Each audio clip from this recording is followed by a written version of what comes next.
Good evening and I welcome you students. Last lecture में हमने magnetic properties का discussion किया कि जो ट्रांजिशन मेटल हैं और उनके आयंस हैं उनके अंदर पैरामैग्नेटिक बिहेवियर शो करते हैं क्योंकि उनके पास अनपेयर्ड इलेक्ट्रॉन्स होते हैं। तो अगर अनपेयर्ड इलेक्ट्रॉन्स होंगे तो वो क्या होंगे? पैरामैग्नेटिक। ये हमने लास्ट टाइम आपको बताया कि जो ट्रांजिशन मेटल आयंस हैं, क्या बताया? Transition metal ions. ऐसे बहुत सारे ट्रांजिशन मेटल आयंस हैं जिनके पास अनपेयर्ड इलेक्ट्रॉन्स है। क्या है? Unpaired electrons. तो जब अनपेयर्ड इलेक्ट्रॉन्स होंगे तो वो क्या शो करेंगे? They will exhibit paramagnetism. और हमने ये बताया कि जो 3D सीरीज होती है, 3D सीरीज के जो एलिमेंट्स हैं स्टूडेंट, इसमें जो स्पिन ओनली मूवमेंट होती है वही हम यूज कर लेते हैं क्योंकि ऑर्बिटल जो मूवमेंट है, ऑर्बिटल एंगुलर मोमेंटम की जो स्पिन है वो क्वेंच हो जाती है। तो इनका हमने जो भी मैग्नेटिक मूवमेंट निकाली, मैग्नेटिक मूवमेंट की वैल्यू निकाली, कौन से फार्मूले से निकाली? स्पिन ओनली फार्मूला से। स्पिन ओनली फार्मूले का यूज किया और हमने मैग्नेटिक मूवमेंट्स निकाली। और फार्मूला कौन सा यूज किया? ये आपके सामने है। Magnetic movement is determined by number of unpaired electrons. और इसको कैलकुलेट किया, इसका यूनिट था बोर मैग्नेट। तो अगर एन की वैल्यू, अगर आपके पास दो अनपेयर्ड इलेक्ट्रॉन्स हैं तो कितनी वैल्यू आई? Square root of 2 into 2 plus 2 कितना आ गया? ये 4 इंटू 2 8 आ गया। तो ये स्क्वायर रूट 9 का 3 होता है, उससे थोड़ा कम आएगा। 2 है तो ये 2 पॉइंट समथिंग आने वाला है, 2.9। इस तरह से बोर मैग्नेट हो। तो इस तरह से हम इनकी मैग्नेटिक मूवमेंट्स को निकाल में कामयाब हो गए और हमें पता लगा कि जहां पर भी अनपेयर्ड इलेक्ट्रॉन्स होंगे तो वो ये पैरामैग्नेटिज्म शो करेंगे। अगर हमने स्कैंडियम 3+ की बात की तो बताओ कि ये शो करेगा पैरामैग्नेटिज्म? यस और नो? क्या स्कैंडियम यस 3 सर। कैसे शो करेगा? कितने अनपेयर्ड इलेक्ट्रॉन है इसमें? स्कैंडियम 3+ में कितने अनपेयर्ड इलेक्ट्रॉन्स हैं? जरा फाइंड करके देखो स्टूडेंट्स।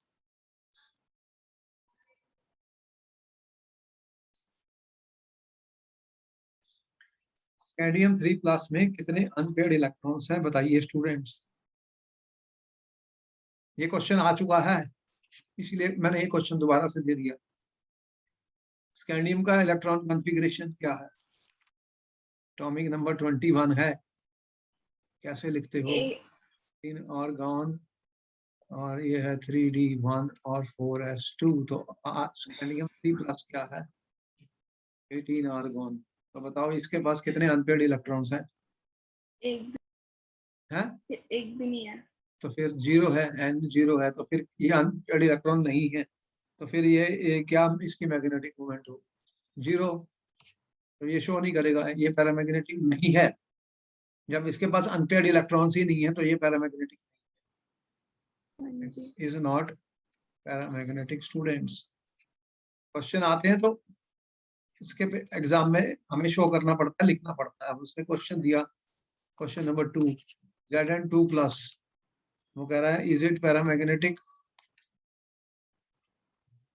अब आपको 1 मिनट का वक्त है, इसका आंसर करिए। बताओ क्या है, ये पैरामैग्नेटिक है या नहीं?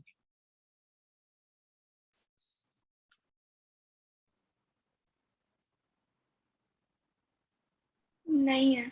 नहीं है क्योंकि इसका क्या है? 3D 10। 10। तो ये तो कोई भी नो अनपेयर्ड इलेक्ट्रॉन, सारे पेयर्ड हो गए। हाँ जी। तो जिसमें सारे इलेक्ट्रॉन पेयर्ड हो गए तो उसकी मैग्नेटिक मोमेंट 0 है। अब उसने ये क्वेश्चन पूछा था, क्वेश्चन नंबर 3। क्वेश्चन क्या पूछा? उसने कहा कि Copper 2+ and Zn2+ which is paramagnetic. क्या दोनों पैरामैग्नेटिक हैं? 4 चॉइसेस दी था, दोनों पैरामैग्नेटिक हैं, एक पैरामैग्नेटिक है या एक भी नहीं है। तो कैसे इसके आंसर करेंगे? कैसे इसके आंसर करेंगे?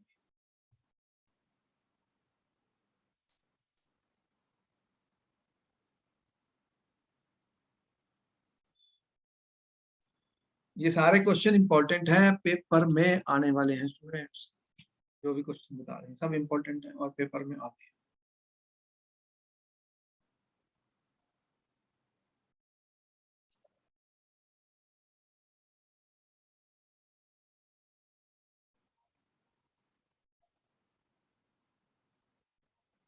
कौन सा कलर्ड होगा या नहीं होगा? दोनों ही नहीं होंगे क्या?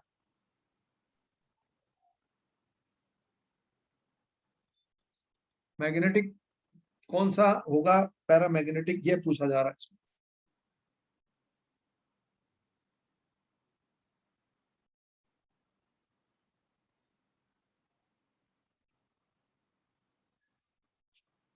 Zn2+ तो आपने बताया 3D10 है, तो ये तो पैरामैग्नेटिक नहीं है। कॉपर 2+ क्या होता है? 3D कितना हो जाएगा? 9। तो इसके पास अनपेयर्ड इलेक्ट्रॉन है, तो ये क्या हो जाएगा? पैरामैग्नेटिक। अब उसने बोला कि इसकी मैग्नेटिक मोमेंट निकाल के बताओ, कितनी वैल्यू आएगी इसकी, जरा निकालना कितनी वैल्यू आ रही है, कितनी इसकी कॉपर 2+ की कितनी वैल्यू आएगी?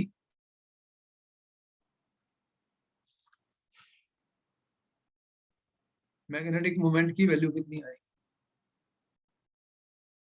√3 कितने अनपेयर्ड इलेक्ट्रॉन है? 1 1। तो फिर इसकी वैल्यू कितनी आ गई? 1 1 + 1 1 वो अनपेयर्ड 1+2 1 + 2, तो ये कितना आ गया? √3 1.732 और मैग्नेट्रॉन। देखो ये एक था तो 2 से थोड़ी कम आ रही, 2 था तो 3 से थोड़ी कम आ रही, 4 था तो 5 से कम आ रही है। थोड़ा आइडिया हो रहा है, बिना कैलकुलेशन भी हम कुछ वैल्यू बता सकते हैं। तो इस तरह से मैग्नेटिक मोमेंट्स निकाली जाती हैं और पता लग जाता है कि इनके पास अनपेयर्ड इलेक्ट्रॉन है या नहीं है। अब एक और प्रॉपर्टी बहुत इंपॉर्टेंट है जिसके ऊपर क्वेश्चन आने, वो क्या है? Formation of coloured compounds.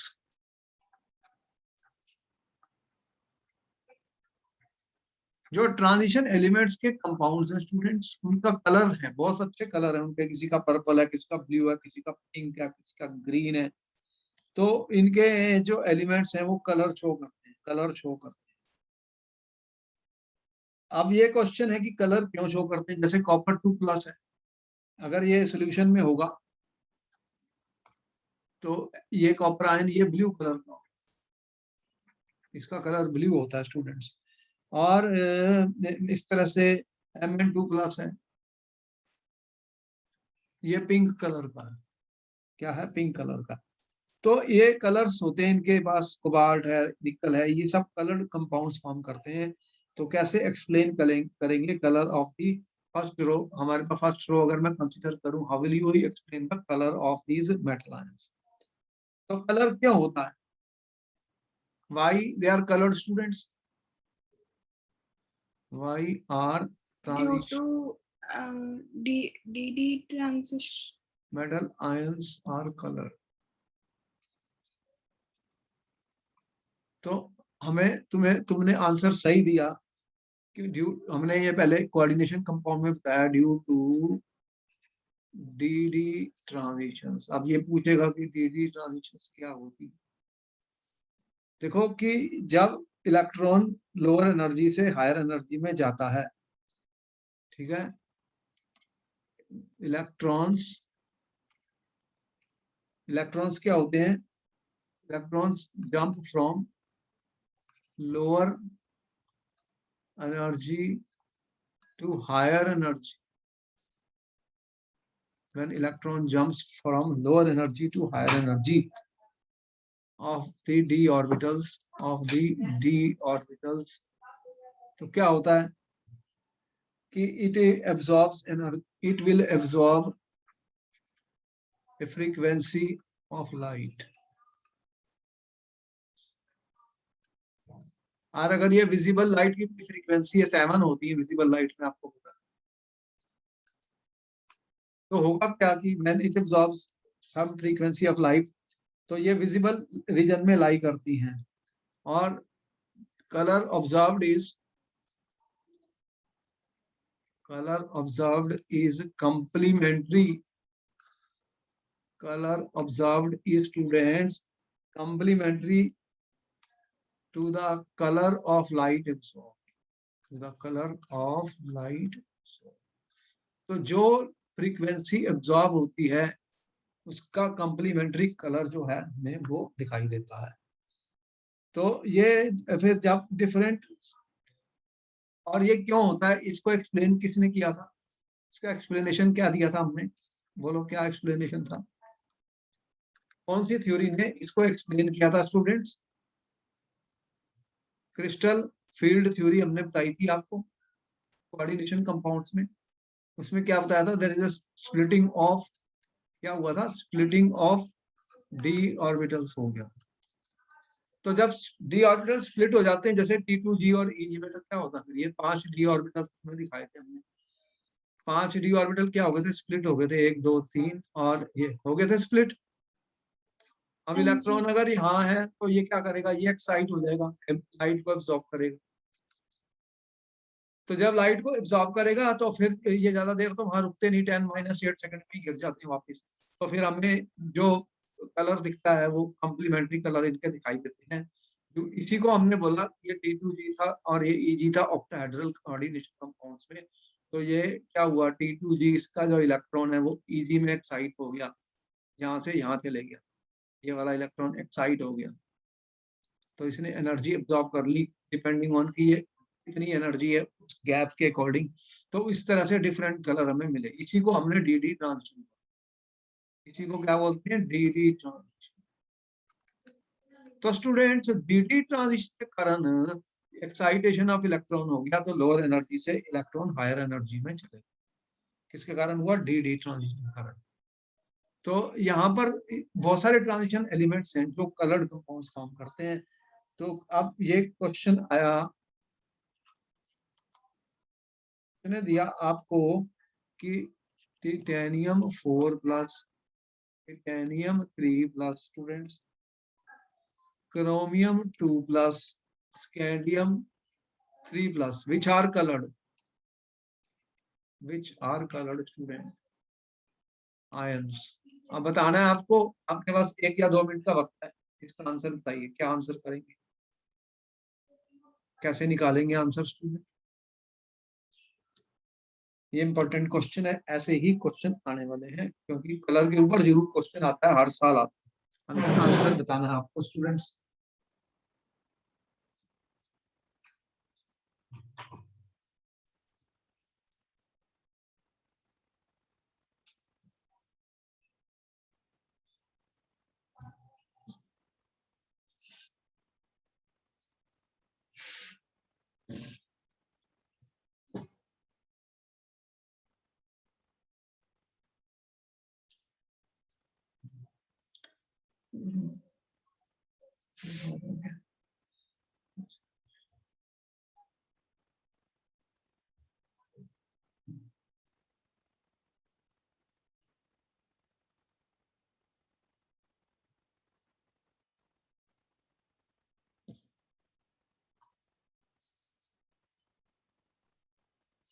First वाला और थर्ड वाला।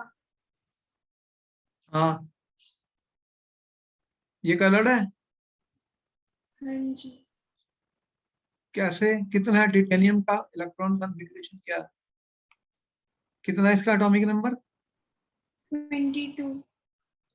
22 का मतलब क्या हुआ, 4s2। 3d2 4s2। लेकिन यहाँ पे टिटेनियम 4+ है, तो फिर क्या बनेगा, ये तो 3d0 हो गया, ये 4 इलेक्ट्रॉन तो चले गए, 0 हो गया, अब इसके पास तो कोई इलेक्ट्रॉन है ही नहीं, तो फिर इसका क्या कलर आएगा, तो फिर ये सारी तो कलरलेस हो जाएगा। हम्म, अब ये क्वेश्चन आ चुका पेपर में, इसलिए बताया आपको, क्योंकि no DD transition, reason it is D0, there is no electron in the D orbital। जब D में कोई इलेक्ट्रॉन ही नहीं है स्टूडेंट, तो उसका ट्रांजिशन हो नहीं सकता, तो वो कलर ही नहीं है। और एक छोटी सी थ्योरी कलर की ये भी है कि ये condition, there should be unpaired electron student, अगर अनपेयर्ड इलेक्ट्रॉन्स होंगे तो वो कलर शो करेगा, नहीं होंगे तो वो कलर शो करने वाला नहीं है। बहुत सिंपल सा क्राइटेरियन होता। अब नेक्स्ट में टिटेनियम 3+ पे क्या हुआ, इसमें वो कलर आयंस शो करेगा। इसका क्या बनेगा, डी काउंट कितना है, कितने हैं डी में, 1। 3d1 रह गया। तो अब इसके पास एक इलेक्ट्रॉन है डी में, तो ये एक्साइट हो सकता है। जैसे ये देखो ये है, तो अब यहाँ पर क्या होगा, ये एक इलेक्ट्रॉन पड़ा हुआ है, तो ये एनर्जी एब्जॉर्ब करके एक्साइट हो सकता है। ये एनर्जी एब्जॉर्ब कर लेगा डेल्टा,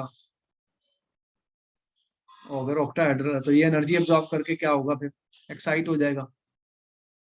तो जो इस फ्रीक्वेंसी की एब्जॉर्ब करेगा उसका कम्प्लीमेंट्री कलर हमें मिल जाता है स्टूडेंट्स। तो ये डी ट्रांजिशन होएगी इसमें।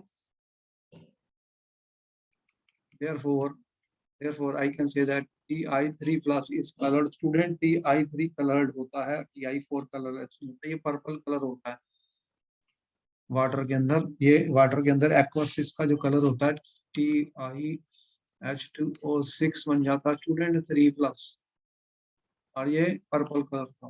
देखो ये हमें पता लग गया कि कलर किसके बनेंगे किसके नहीं बनेंगे। अब स्कैंडियम 3+ में क्या हुआ, क्रोमियम 2+ में क्या होगा, वो कलर शो करेगा। कलर शो करेगा क्योंकि इसके पास अनपेयर्ड इलेक्ट्रॉन होते हैं स्टूडेंट। और ये लास्ट वाला ये नहीं करेगा क्योंकि ये 0 है, इसमें आर्गन 18 हो जाता है। D0 है तो ये कलरलेस है। ये क्वेश्चन बहुत बार आ चुका है इसलिए बार बार इसको लिया जा रहा है, कलरलेस आ गया। देखो तो कलर के बारे में पता लग गया कि कौन से कलर बनेंगे कौन से नहीं, इस पे क्वेश्चन आता जरूर है पेपर में। तो क्वेश्चन क्या है, कॉपर सल्फेट, ठीक है। ये कॉपर सल्फेट जो था स्टूडेंट ये ब्लू था, और जिंक सल्फेट जो है वो कलरलेस है। एक्सप्लेन करो, एक्सप्लेन करो। व्हाइट को भी कलरलेस ही मानते हैं, मतलब व्हाइट हो गया तो कलरलेस हो गया हमारे लिए। क्या आंसर करोगे,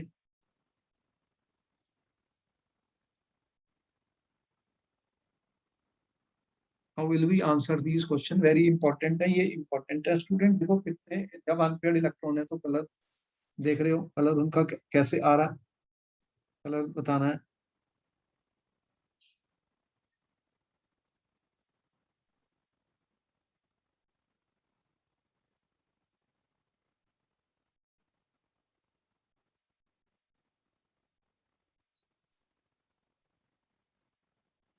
कॉपर में कितना है, 3D10 4s1। 3D10 कहाँ है, 2+ है।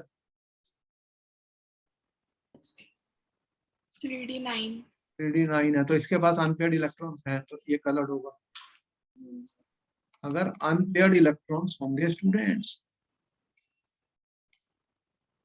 तो डी ट्रांजिशन हो जाएगी, तो ये ब्लू कलर शो करता है। अब जिंक में क्या होगा, 3D10 होगा। जिंक 2+, 3D10 है। जब 3D10 है तो इसमें क्या है, कोई भी डी ट्रांजिशन नहीं है, तो फिर ये कलरलेस हो गया। क्या हो गया स्टूडेंट, कलरलेस हो गया। तो इस तरह से हम पता कर लेंगे कौन सा कलर है कौन सा नहीं है स्टूडेंट, ये इंपॉर्टेंट पॉइंट था। तो यहाँ पर हम कलर्स के बारे में क्वेश्चन आने वाला है, और ये फटाफट हम देख लेंगे इनके पास अनपेयर्ड इलेक्ट्रॉन है या नहीं है। तो जहां पर भी डी ट्रांजिशन होती है वो क्रिस्टल फील्ड थ्योरी से हमने एक्सप्लेन किया था, कोऑर्डिनेशन कंपाउंड में डी आर्बिटल स्प्लिट हो गए थे, तो फिर वो एक लोअर एनर्जी था एक हायर एनर्जी था। अगर इलेक्ट्रॉन अनपेयर्ड होंगे तो वो नीचे से ऊपर एक्साइट कर जाएंगे, लाइट को एब्जॉर्ब कर लेंगे, और जनरली जिस लाइट को ऑब्जॉर्व करते हैं उसका कम्प्लीमेंट्री कलर में मिलता है, क्योंकि इलेक्ट्रॉन एक्साइट होने के बाद फिर वापस नीचे गिरते हैं लोअर स्टेट्स में स्टूडेंट, वो ऊपर नहीं रहेंगे। तो इस तरह से वो अपनी लाइट को एमिट करते हैं जो हमें दिखती है विजिबल रीजन, विजिबल रीजन। तो हमें पता लग गया कि कौन से कलर्ड होंगे और कौन से कलर्ड नहीं होंगे। तो D0 वाले और D10 वाले ये सब कलरलेस हो जाएंगे, ठीक है। इलेक्ट्रॉन कॉन्फ़िगरेशन से हमें पता लग जाएगा, तो वो हमने बताई है। स्कैंडियम 3+ और Zn2+, इनके जो कंपाउंड्स होते हैं, इनके जो कंपाउंड्स हैं वो कलरलेस है। ये कंपाउंड्स क्या हैं, कलरलेस हैं स्टूडेंट्स, क्लियर। समझ में आ गया? तो इसको ज्यादा दिमाग लगाने की जरूरत नहीं है, कोई भी मल्टीपल चॉइस में भी क्वेश्चन आता है तो इमीडिएटली लिख सकते हैं कलर्ड होंगे या कलरलेस होंगे। ठीक है, कलर का पता लग गया। कॉम्प्लेक्स फॉर्मेशन के बारे में हमने बताइए तुम्हें कि ये कॉम्प्लेक्स फॉर्म करते हैं और क्यों कॉम्प्लेक्स फॉर्म करते हैं। क्वेश्चन सिर्फ यही आता है इसमें, why do transition metal ions form complex. क्या रीजन बताए, जल्दी से बताओ। आपको क्या आंसर लिखा इसका, क्या आंसर लिखा था, जल्दी बताओ, 1 मिनट का वक्त है। पेपर में क्वेश्चन आया उसी को पूछ रहा हूँ। Due to small size of metal, small size metal ion और high charge on metal ion, high charge on metal ion, availability of vacant d orbital to accept pair of availability electron, of vacant d orbital. Vacant D और। सारे answer सही निकले, आपको 1 number मिला। देखो ऐसे question आए बस ये लिखना, कुछ नहीं करना। एक एक लाइन एक एक वर्ड के आंसर है, ज्यादा नहीं लिखना। जो मेन क्वेश्चन आया इसमें वो यही था। तो ये रीजन पता लगे, जो कोऑर्डिनेशन कंपाउंड्स बने थे उसमें भी ये थ्योरी हमने पढ़ी। जो क्वेश्चन आ रहे हैं उसी की डिस्कशन हो रही है, हम जो भी आपको पढ़ा रहे हैं वो सारा रिवीजन है, और जो क्वेश्चन पेपर में आ सकते हैं उन्हीं को बताया।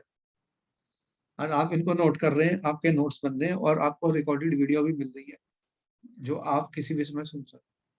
जो जो नहीं भी आपने टॉपिक पढ़े वो भी आप कर सकते हैं। उसके बाद नेक्स्ट टॉपिक कौन सा आपका, P block. पी ब्लॉक के एलिमेंट्स, तो वो भी हम एक्सप्लेन करेंगे उनमें कौन कौन से क्वेश्चन आने वाले हैं इंपॉर्टेंट सा। और यहाँ देखो कैटालिटिक प्रॉपर्टीज के ऊपर आ गए कि ये देखो कि आप बहुत सारे कैटलिस्ट हम यूज करते हो तुम कैटलिस्ट बताओ केमिस्ट्री में। तो कैटलिस्ट क्या होते हैं, ये कैटलिस्ट क्या होते हैं, क्यों यूज करते हैं केमिस्ट्री में, क्या क्या है कैटलिस्ट, जल्दी से बताओ, 1 मिनट का वक्त है। What is a catalyst in chemistry.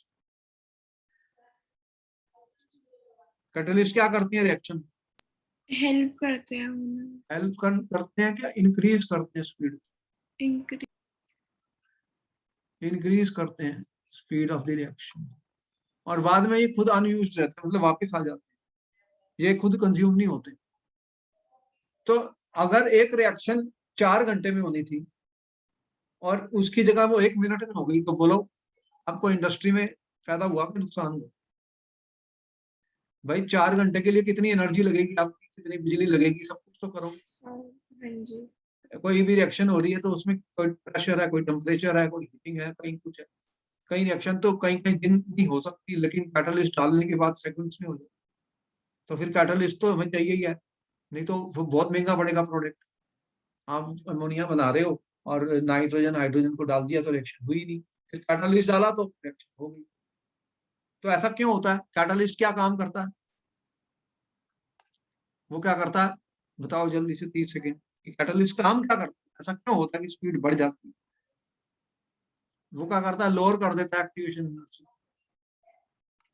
करता है एक्टिवेशन एनर्जी को कम कर देता है। अरे कोई भी रिएक्शन के लिए एनर्जी की जरूरत होती है, हर चीज के लिए एनर्जी की जरूरत होती है। मैं पढ़ा रहा हूँ तो मुझे एनर्जी चाहिए, मैं कैसे पढ़ा दूंगा बताओ, एनर्जी के बिना पढ़ा सकता हूँ। तो एनर्जी, रिएक्शन करनी है तो एनर्जी की जरूरत है, लेकिन कितनी एनर्जी चाहिए, अगर मैं उस एनर्जी को कम कर दूं तो रिएक्शन फास्ट हो जाएगी। तो ये क्या करेगा, एक्टिवेशन एनर्जी को कम कर। आपको जैसे देखो कौन कौन से कैटलिस्ट है, आयरन का मैंने यूज किया, ये सब ट्रांजिशन एलिमेंट है। हैबर प्रोसेस, हैबर प्रोसेस कौन सी, क्या बनाया था आपने हैबर प्रोसेस में, अमोनिया। तो यहाँ पे आपने आयरन का यूज किया, ये आपका प्रोसेस हुई थी, ये कैटालिस्ट का काम कर रहा है। और इसमें एक प्रमोटर भी यूज किया था मोलिब्डेनम। और निकल की हाइड्रोजनेशन, जब ये आपने हाइड्रोजनेशन की, जो वनस्पति घी भी बनाते हो ऑयल से, तो क्या करते हो, ये हाइड्रोजन डालते हो, ऐसे तो कोई रिएक्शन होती नहीं, लेकिन आपने निकल डाला और इसको हीट किया, या पैलेडियम डाला या प्लाटिनम डाला, हीट कर दिया, तो क्या हो गया, ये रिएक्शन हो गई। तो ये भी कैटालिटिक हाइड्रोजनेशन होती है। और ये वेनेडियम पेंटॉक्साइड किया कांटेक्ट प्रोसेस कौन सी थी, सल्फ्यूरिक एसिड को मैन्युफैक्चर किया। 2SO2 plus O2 gas student forms 2SO3। तो इसमें क्या यूज किया गया, वेनेडियम पेंटॉक्साइड, ये कैटालिस्ट है, ये सब कैटालिस्ट है स्टूडेंट। आयरन का हमने यूज किया इन परसल्फेट आयंस एंड आयोडाइड आयन। अब ये देख रहे हो सारे ट्रांजिशन एलिमेंट ये हैं जो कि कैटालिस्ट का काम करते हैं। अब क्वेश्चन ये आ गया, क्वेश्चन क्या आया आपको पेपर में, क्वेश्चन यही आएगा कि why do transition elements, why do transition elements act as catalysts, act as catalysts। इसका क्या आंसर लिखोगे,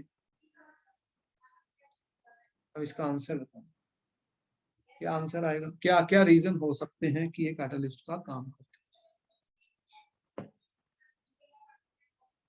क्या क्या रीजन होंगे,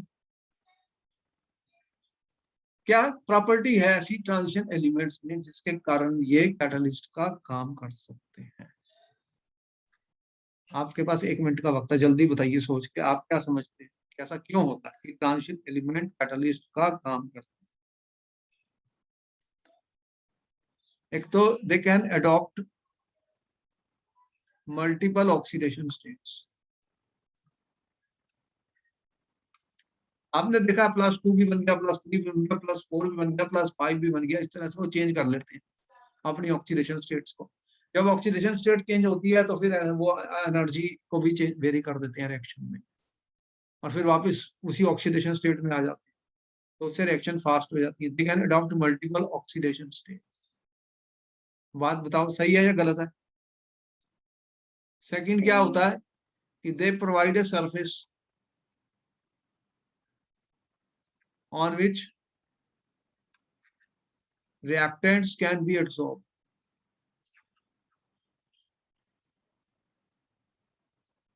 भाई रिएक्टेंट जो रिएक्ट करने वाला है वो सरफेस के ऊपर एड्सॉर्ब हो, जब सॉलिड सरफेस के ऊपर एड्सॉर्ब हो जाता है तो क्या होता है, तो रिएक्टेंट मॉलिक्यूल्स जो होते हैं स्टूडेंट वो बॉन्ड कर जाते हैं मेटल के साथ टेम्परेरीली सरफेस के साथ, तो वो रिएक्टिंग रिएक्टिंग मॉलिक्यूल्स की कंसंट्रेशन, रिएक्टिंग मॉलिक्यूल्स की कंसंट्रेशन सरफेस पे इंक्रीज हो जाती है, एट सरफेस इंक्रीजेस।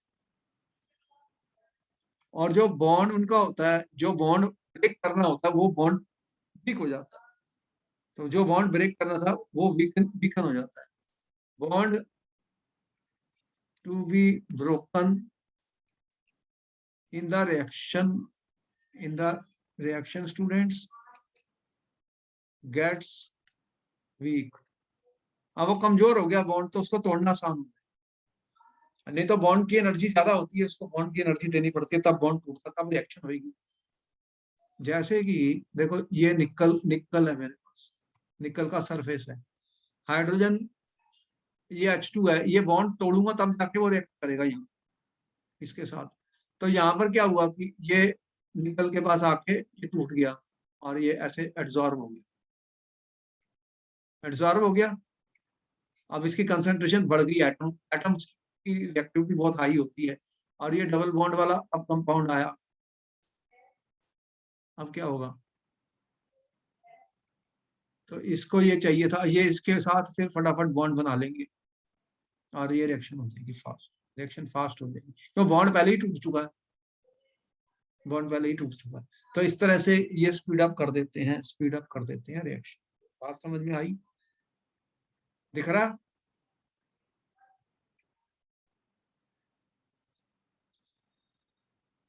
अब ये देखो क्वेश्चन बता रहा हूँ, एक क्वेश्चन ये आया था,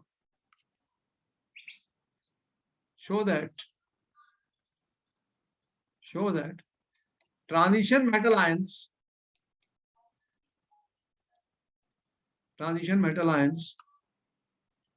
act as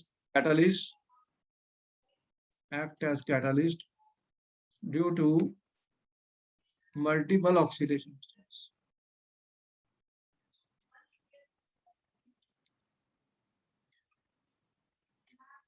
with an example, एक एग्जाम्पल देना है आपको,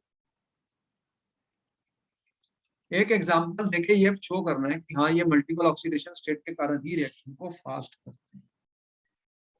सोचिए आप क्या आंसर करेंगे स्टूडेंट्स। 1 मिनट का वक्त आपको मिलता है, मेरे हर क्वेश्चन का 1 मिनट का वक्त आपको मिलता है, इसलिए दिया जाता है ताकि आपकी सोचने की शक्ति को बढ़ाए। मैं क्या करता हूँ, आपकी पावर को इंक्रीज करता हूँ, माइंड की।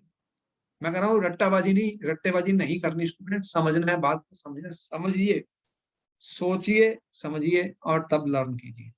फिर हम कभी भी गलत आंसर नहीं लिखेंगे पेपर में, पेपर में हमारे आंसर गलत हो जाएंगे।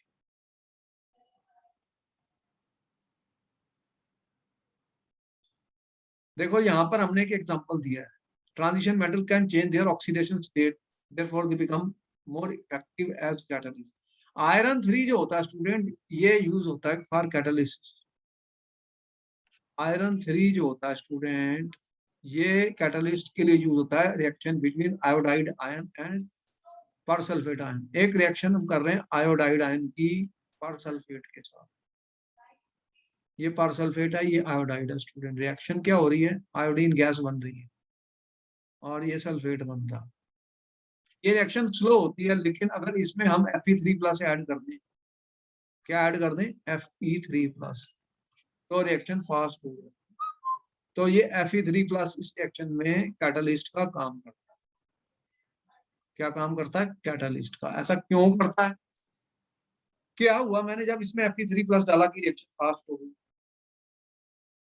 तो आयरन 3+ ने, देखो यहाँ पर हमने 2 रिएक्शन दिखाई है। पहला, ये 2+ आयो- के साथ रिएक्ट करके अपनी ऑक्सीडेशन स्टेट को चेंज करना, ये Fe3+ है, 3+ से 2+ में चले गया, देख रहे हो ऑक्सीडेशन स्टेट चेंज हो गई आयरन की।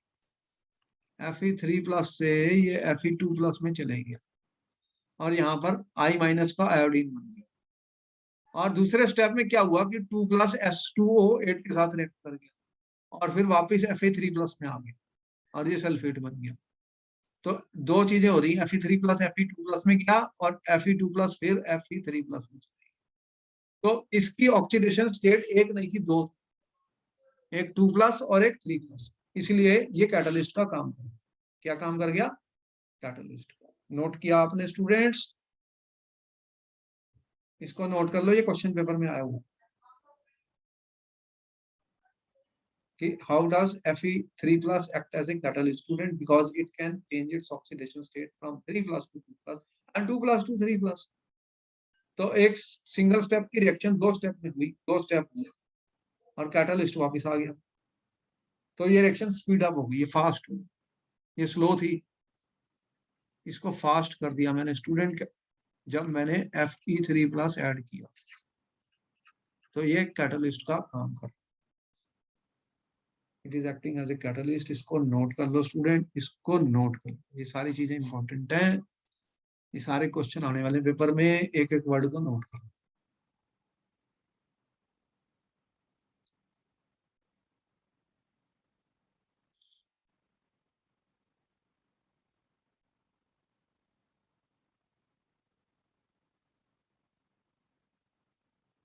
नोट कर लिया, हाँ जी सर। अच्छा फिर आगे चलते हैं। ये सारे एग्जांपल्स हैं, देखो आयरन जो होता है ये कैटलिस्ट यूज होता है, ये हैवर्स प्रोसेस है। ये ऑर्गेनिक केमिस्ट्री में निकल, प्लेटिनम, पैलेडियम में सब यूज करता हूँ एज कैटलिस्ट। अभी आपको दिखाया है, कैटालिटिक रिडक्शन हो रही है ऑर्गेनिक कंपाउंड्स की, catalytic reduction in organic chemistry student. Organic ये हमारा अनसैचुरेटेड कंपाउंड है, कौन सा है, अनसैचुरेटेड डबल बॉन्ड वाले कंपाउंड है, इनकी रिडक्शन हो रही है। और यहाँ पर देखिए कैटालिटिक ऑक्सीडेशन हो रही है,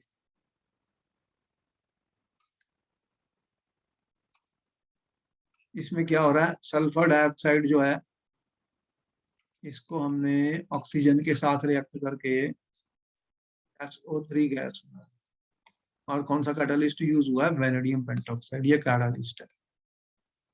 तो ये इस तरह से बहुत सारे एग्जांपल्स हैं हमारे पास जिसमें ट्रांजिशन मेटल आयंस जो है कैटालिस्ट के रूप में काम करते हैं। और रीजन हमने बता ही दिया आपको कि क्या रीजन होते हैं। अब एक और बहुत इंपॉर्टेंट बात है कि ट्रांजिशन मेटल्स जो होते हैं स्टूडेंट्स, ये इंटरस्टिशियल कंपाउंड्स बनाते हैं। इंटरस्टिशियल कंपाउंड्स क्या होते हैं? What are interstitial compound students? आपने सॉलिड स्टेट में पढ़ा था, क्या पढ़ा था स्टूडेंट?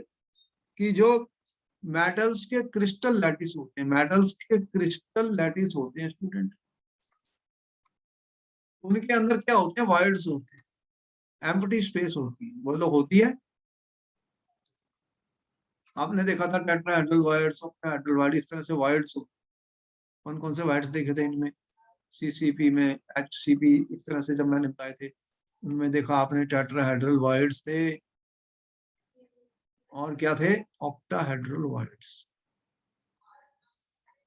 तो ये खाली जगह पड़ी होती है जब पैकिंग होती है क्रिस्टल लैटिस की। अब इसके अंदर क्या हो सकता है कि जो स्मॉल एटम्स होते हैं, स्मॉल एटम्स कौन कौन से हैं हमारे पास? इनका साइज छोटा है, हाइड्रोजन है, कार्बन है, नाइट्रोजन है, ये छोटे साइज के हैं। इनका एटॉमिक नंबर कितना? 1 है, ये 6 है, ये 7 है, ये 1 6 7। तो इनका साइज छोटा है।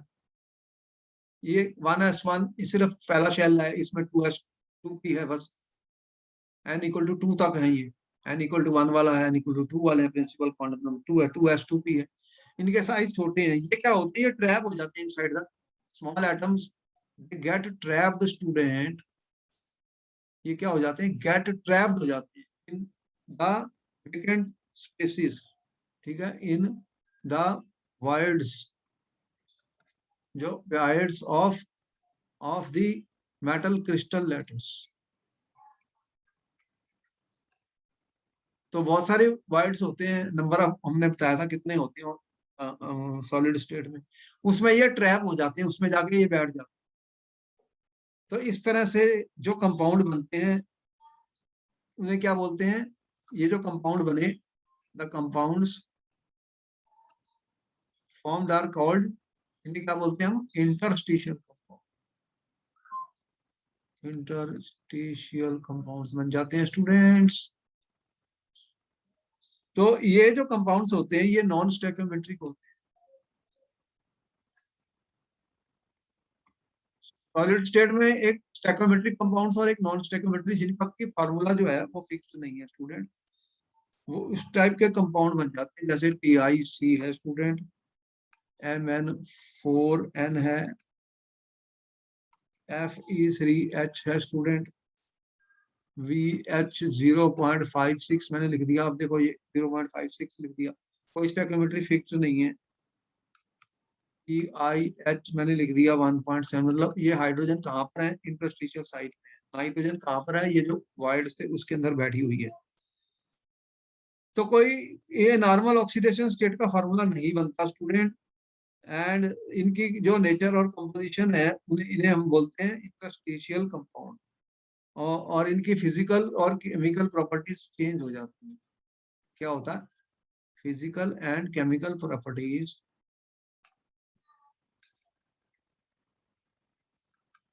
वो क्या हो जाती है? चेंज हो जाती है स्टूडेंट, जब ऐसे कंपाउंड बनते हैं। तो ना तो ये आयनिक होते हैं, ना ये कोवलेंट होते हैं। तो इनकी प्रॉपर्टीज क्या हैं? अब ये क्वेश्चन उसने पूछा, what are the properties of interstitial compounds students? So they are neither typically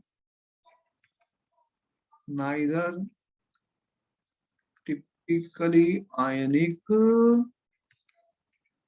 nor covalent, ना तो ये टिपिकली आयनिक होते हैं ना कोवलेंट, पहला पॉइंट। दूसरा, दे have high melting points, they have higher melting points than pure metals। क्यों? क्योंकि जब खाली जगह थी वो भी भर गई। भाई खाली जगह पर भी एटम जाकर अंदर बैठ ले तो क्या होगा? उनके मेल्टिंग पॉइंट बढ़ जाएंगे। तो they are very hard they are very hard, student. Some borides are of the diamond hardness and they retain metallic conductivity. तो metallic conductivity को ये retain करते हैं और chemically inert हो जाते हैं. Chemically inert मतलब क्योंकि ये इनकी ऑक्यूपाई हो गई साइड्स, तो ये रिएक्ट नहीं करना चाहते, केमिकली इनर्ट. इंपॉर्टेंट पॉइंट्स थे, इनको नोट किया जाए स्टूडेंट, नोट कर लो.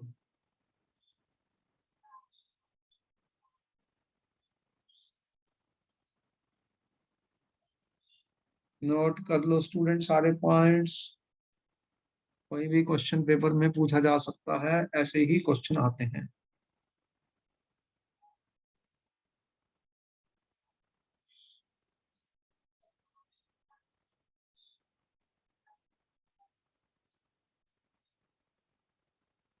हो गया सर.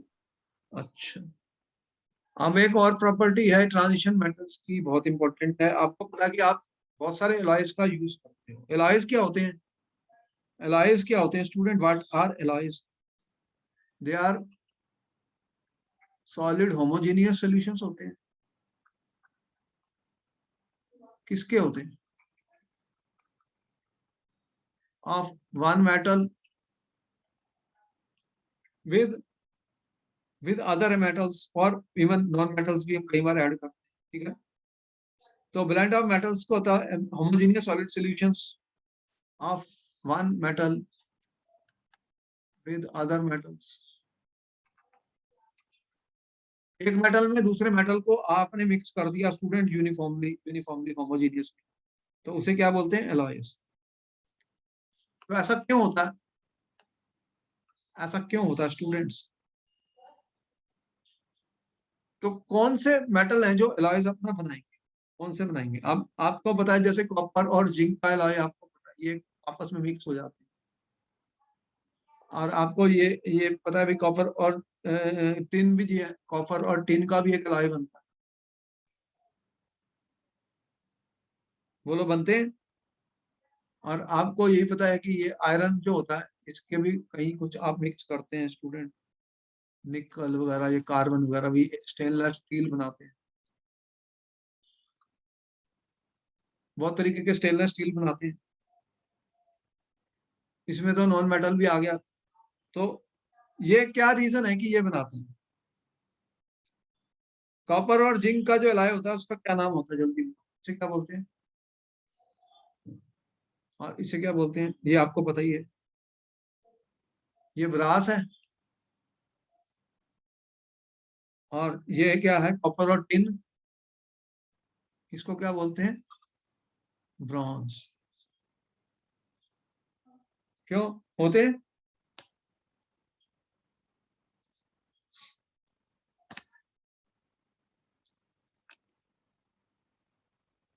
बोलो यस और नो.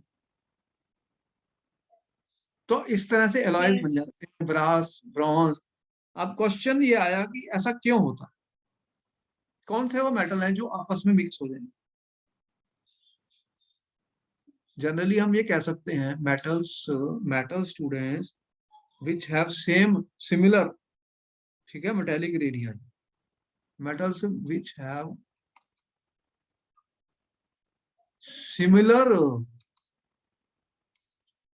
मेटेलिक रेडियाई, जिनके मेटेलिक रेडियाई ऑलमोस्ट नियर होते हैं. ठीक है, और with in 15% of each, with in 15% of each other student.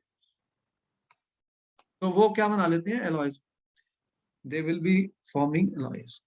तो जिनके रेडियाई ऑलमोस्ट सेम होते हैं वो क्या होते हैं? आपस में इजीली मिक्स हो जाएंगे, होमोजेनियस सॉलिड सॉल्यूशन बना लेंगे. और ये जो एलॉयज बनते हैं उनकी प्रॉपर्टीज क्या होती है student? They are hard, they have high melting point. ये हार्ड होते हैं, इनके मेल्टिंग पॉइंट्स भी हाई हो जाते हैं स्टूडेंट. तो फेरस के एलॉयज सबसे ज्यादा बने थे, जैसे स्टेनलेस स्टील वाले जो फेरस के, क्योंकि उनके यूज बहुत होते हैं। फेरस एलॉयज में क्या किया था हमने, क्रोमियम, वेनेडियम, टंगस्टन और मोलिब्डेनम ऐसे मेटल्स, और इनको मिक्स किया था, मैंगनीज को, इनको मिक्स करके क्या बनाया था, स्टेनलेस स्टील। तो स्टेनलेस स्टील क्यों बनाया था, इसका क्या फायदा स्टेनलेस स्टील का, क्या इसकी प्रॉपर्टीज ऐसी हैं जो हमारे लिए इंपॉर्टेंट है, क्या बढ़ गए, मेल्टिंग पॉइंट बन गए, हार्ड हो गए, और ये नॉन रस्ट होते हैं, रस्ट नहीं लगता इनको, ठीक है, क्योंकि इनकी इंडस्ट्रियल इंपॉर्टेंस है। क्या है, इंडस्ट्रियल इंपॉर्टेंस है। क्या इंडस्ट्रियल इंपॉर्टेंस है, दे आर करोजन रेजिस्टेंट।